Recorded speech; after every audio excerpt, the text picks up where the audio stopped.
안녕하세요. 안녕하세요. 자, 오늘은 제가 독서 리뷰를 가져왔어요. 제가 작년 2019년에도 1년에 독서 100권 읽기 도전을 했었는데 12월 31일 날 꾸역꾸역 성공을 했거든요. 그래서 올해는 조금 여유롭게 책을 읽고 싶었는데 지금이 3월인데 첫 책 리뷰를 가져왔어요. 와! 아니, 이거를 원래 제가 작년까지만 해도 그 독서 리뷰를 컴퓨터로 쳤는데 올해는 영상으로 준비를 하려고 하니까 뭔가 더 부담감이 되어서, 그리고 영상을 준비하는 시간도 그렇고요. 그래서 제가 이 100권을 다 영상으로 리뷰를 쓸 수 있을까 걱정이 되지만 일단은 제가 진행을 해보려고 합니다. 물론 제가 봤을 때 교훈과 감동을 주는 책들도 있지만 킬링타임으로 보는 책들도 가끔 있기 때문에 그런 책들은 리뷰에서 빼지 않을까 싶기도 하고요. 아직은 첫 번째라서 제가 이것도 이렇게 해보고 저것도 다른 것도 이렇게 해보면서 방향을 잡아서 나가겠습니다. 그래서 오늘 첫 번째 제가 소개를 해드릴 책은 너무너무 재밌는 책이에요. 짠! 백만장자 불변의 법칙이라는 책이고요. 이 책은 저 정말 이 책 많이 보고 싶었어요. 원래 이웃집 백만장자라는 책의 개정판입니다. 이웃집 백만장자라는 책 절판되어 구할 수가 없었거든요. 제가 인터넷 중고서점도 많이 쳐보고 개인적으로 책 중고 매물도 많이 뒤져봤는데 정말 찾을 수가 없더라고요. 그리고 중고로 사는데 막 가격이 10만 원 정도 하고 해서 못 사고 있었는데 이렇게 백만장자 불변의 법칙이라는 개정판이 나왔습니다. 이 책 개정판은 자녀분이 출간을 하신 거예요. 이 초판이 원래는 1973년 그때 이 내용으로 책 내용을 시작을 했다고 해요. 그래서 이제 개정판은 현대에 조금 더 적용된 내용을 추가돼서 책이 나왔고요. 이 책 정말 재밌습니다. 저는 사실 제가 올해 처음 읽은 책이 이 책인데요. 이 책을 보고 나서 다시 리뷰를 하려고 하는데 줄거리가 기억이 안 나는 거예요. 그래서 다시 이번에 한 번 더 읽었습니다. 정말 재밌는 책이니까 꼭 한번 봐보세요. 자, 오늘 이 책에 대한 줄거리 간단하게 말씀을 드릴게요. 책 내용을 제가 조금 정리를 해놨어요. 제가 이거를 보면서 말씀을 드릴 건데 책을 읽어드리지는 않을 거예요. 왜냐면 또 책을 읽고 그 재미에 대한 부분을 제가 뺏으면 안 되기 때문에 제가 좋다고 생각했던 부분만 찝어서 설명을 드리겠습니다. 자, 부와 수입은 반드시 일치하지 않는다고 해요. 부와 수입은 반드시 일치하지 않는다고 합니다. 만일 당신이 해마다 많은 수입을 벌어들이면서도 그것을 모두 다 써버린다면 당신은 부유해지고 있는 게 아니래요. 단지 부유층의 생활을 누리고 있는 거라고 합니다. 부는 어떻게 축적하는 것이지 소비하는 것이 아니라고 해요. 이 점에 대해서는 대부분의 사람들이 잘못된 인식을 가지고 있는데, 부를 축적하는 능력에 대해서 대부분은 행운도 아니고 유산도 아니고 고학력도 아니고 심지어 지성과 관련도 없다고 합니다. 부는 되게 근면하며 인내심이 강하고 계획적이고 자제력 있는 생활 습관으로 얻을 수 있는데, 이 중에서 이 책에서 가장 강조하는 덕목은 자제력입니다. 또 이 책에서 우리가 논하고 있는 백만장자는 재정적으로 독립한 사람들을 가르치는데요. 부자가 되는 사람들은 대체로 성인기 전 생애를 한 도시에서 살아오곤 사업가가 대부분이라고 합니다. 이렇게 부자에 대한 확률을 통계로 내놓은 책이에요. 이 책을 보다 보면 이렇게 주제별로 뭐 민족이라던가 그리고 지역 이런 주제별로도 자세히 나와 있는데 재밌습니다.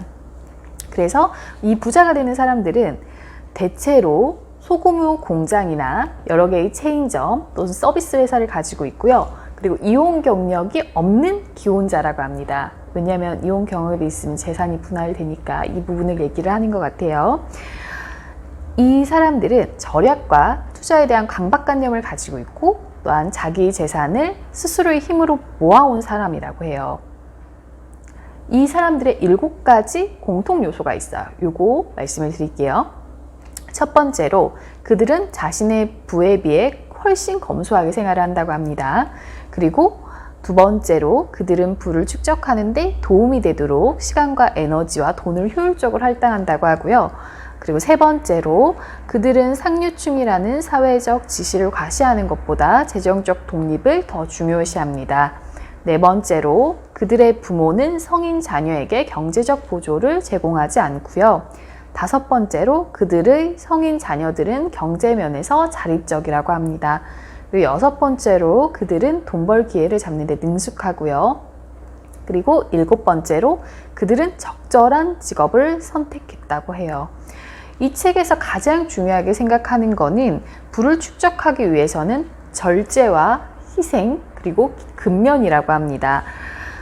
사람들은 백만장자가 비싼 옷을 입고 비싼 시계를 차는 등 사회적 지위를 잘 나타내주는 비싼 물건을 소유하고 있다고 생각을 한대요. 하지만 실제는 그렇지 않다고 합니다. 백만장자는 까다로운 투자자들이라고 해요. 백만장자는 매년 가계 과세소득 중 20%를 투자를 하고요. 대부분의 백만장자는 적어도 15%는 투자를 한다고 해요. 그리고 자수성가한 백만장자들은 옷은 물론이로구나 그 외에 신분을 상징하는 장신구 구입에 유산을 상속을 받은 백만장자보다 훨씬 적은 돈을 쓴다고 합니다. 부자이기 때문에 받는 대가는 물질적인 것보다는 추상적인 것들이라고 하고요. 여러분 부자로서 받는 혜택이 어떤 거라고 생각을 하세요? 돈? 내가 누릴 수 있는 삶? 이런 것보다는 백만장자들이 말을 하기에는 재정적 자립, 절제, 훌륭한 가장, 좋은 남편, 교육을 잘 받은 아이들의 아버지라고 우리 직접적인 돈보다는 조금 더 고차원적인 거를 이야기를 했다고 해요. 사람들은 대부분 신체적으로 건강하기를 원하죠. 그리고 건강해지려면 어떻게 해야 하는지 아주 잘 알고 있어요. 그러나 알고 있으면서도 대부분의 사람들이 건강하지 못합니다. 그 이유는 실천에 옮길 만큼의 자제력이 없기 때문이에요. 사람들은 운동을 실천으로 할 시간을 내지 못하고요. 이것은 미국에서 부자가 되는 방법과 비슷하다고 합니다.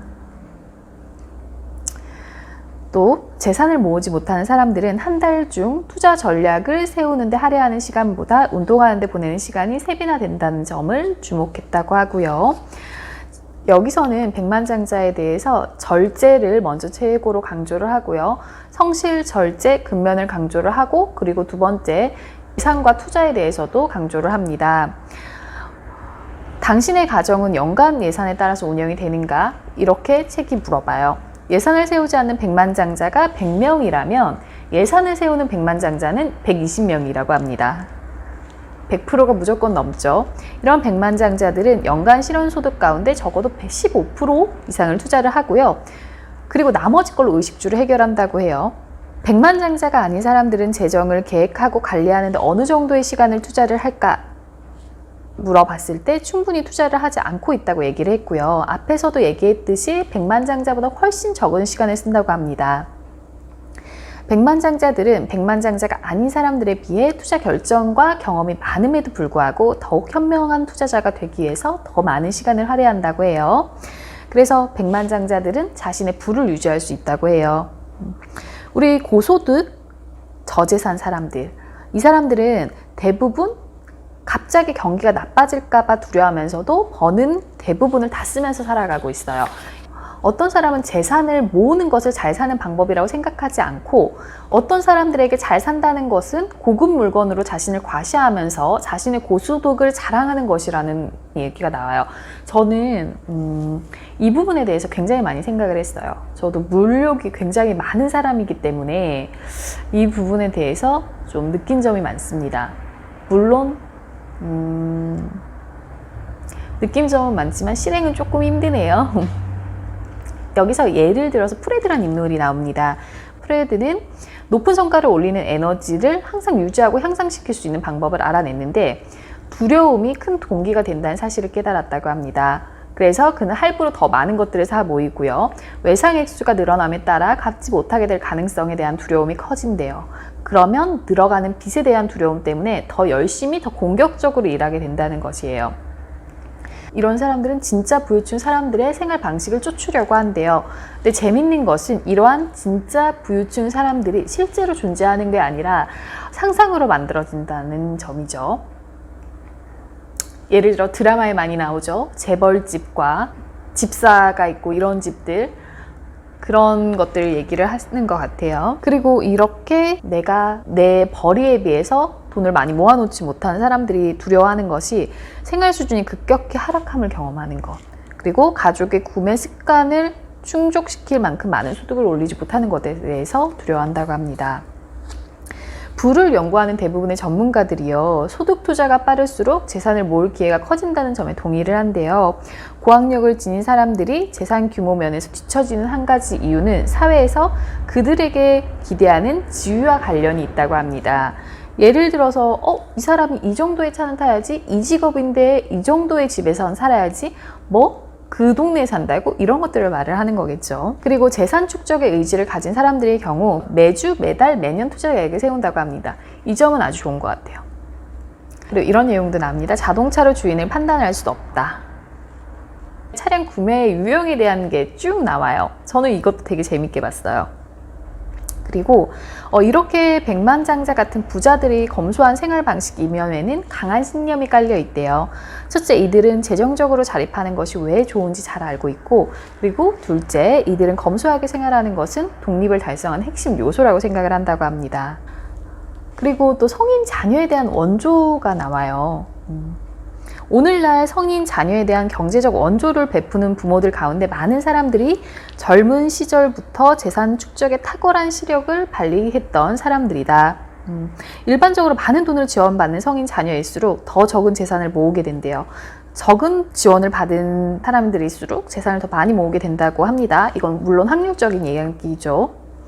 만약에 본인이 그런 능력이 없는데 어렸을 때부터 굉장한 큰 지원을 받고 그런 소비 지향적 거주지에서 살 수 있도록 하는 유일한 방법은 부모가 상당한 액수를 제공하는 것 뿐이에요.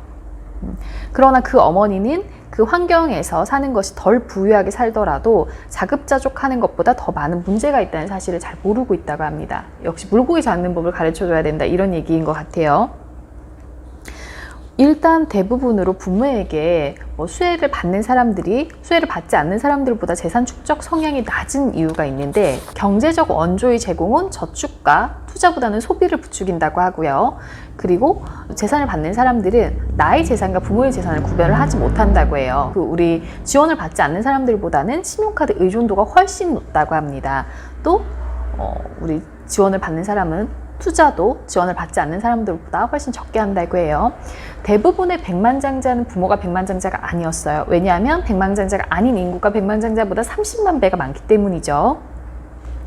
또 이 책에서 제일 강조하는 거, 아까도 말씀드렸지만 소득이 얼마이든 항상 자기 소득보다 검소하게 살아야 한다를 강조를 하고 있고요. 이런 얘기가 나옵니다. 잠시 동안 당신이 전형적인 부유층 부모라고 가정을 해보자. 당신은 큰 아이가 어린 나이에도 불구하고 매우 독립적이고 목적의식이 뚜렷하며 자제력도 강하다는 사실을 알게 되었어요. 그래서 당신은 그 아이의 결정을 통제하지 않음으로써 그런 자제를 키워주고요. 대신 자립심이 부족한 다른 자녀의 결정을 도와주는데 더 많은 시간을 보내거나 또 그 아이를 위해서 당신이 결정을 내려버리기도 해요. 이때 어떤 결과가 나타날까요? 당신은 강한 아이를 더 강하게 키우고 그리고 약한 아이를 더 약하게 키우게 되겠죠. 그래서 부유한 부모와 생산적인 자녀를 위한 규칙이 나와요. 이 부분 너무 재밌었는데 이 부분 말씀을 드릴게요. 여기에는 10가지가 있는데요.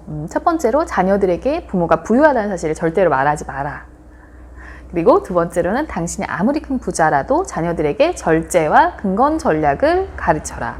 세 번째로 아이들이 성숙하고 엄격하며 어른스러운 생활 습관과 직업을 가지기 전까지는 부모가 부자라는 사실을 결코 알아차리지 못하게 하라. 자녀와 손자들에게 유산 상속이나 너에게 줄 경제적 지원에 대해서 되도록 말하지 마라. 그리고 다섯 번째로 협상 전략의 일환으로 자녀에게 현금이나 고가의 선물을 주지 마라. 여섯 번째로 성인 자녀의 가족 문제에 참관하지 마라. 그리고 자녀와 경쟁하지 말라. 당신이 그동안 축적해온 재산이 얼마나 되는지 자녀에게 자랑하지 말라고 해요. 그런 태도는 자녀를 혼란스럽게 만든다고 해요. 그리고 자녀들 각자 개별 인격체라는 사실을 잊지 말라. 그리고 당신이 생각하는 성공의 상징을 강조하지 말고 작은 것이라도 자녀의 성과를 강조하라고 합니다. 돈보다 귀하다는 것이 많다는 사실을 자녀에게 알려주라고 해요. 저는 이 부분 좋은 것 같아요. 그리고 이제 백만장자가 될 수 있는 팁들이 나와 있어요. 돈이 되는 분야를 찾으라고 하고요. 백만장자들은 돈 벌 기회에 탁월하다고 합니다. 미국의 부자들은 대부분 사업체 소유주고요. 자영업자들이 백만장자가 될 가능성은 다른 일을 하는 사람들보다 4배가 높다고 해요. 어떤 사업체를 운영하고 있는지를 기준으로 그 사람이 백만장자인지 아닌지를 판단할 수는 없다고 하고요. 이 업종의 차이가 아니라 어떤 사람이 부자인지 아닌지를 판단하는 기준으로는 업종 분류보다는 사업체 소유주의 성격이 더 중요하대요. 어떤 사업을 하는지는 중요하지 않고 어떤 사업을 하는 사람의 성격이 더 중요하다는 이야기죠. 많은 사람들이 우리에게 내 사업을 시작해야 할까요? 유튜브를 해야 될까요? 라고 말을 하죠. 대부분의 사람들은 사실 자기 사업을 하지 않고 있고요.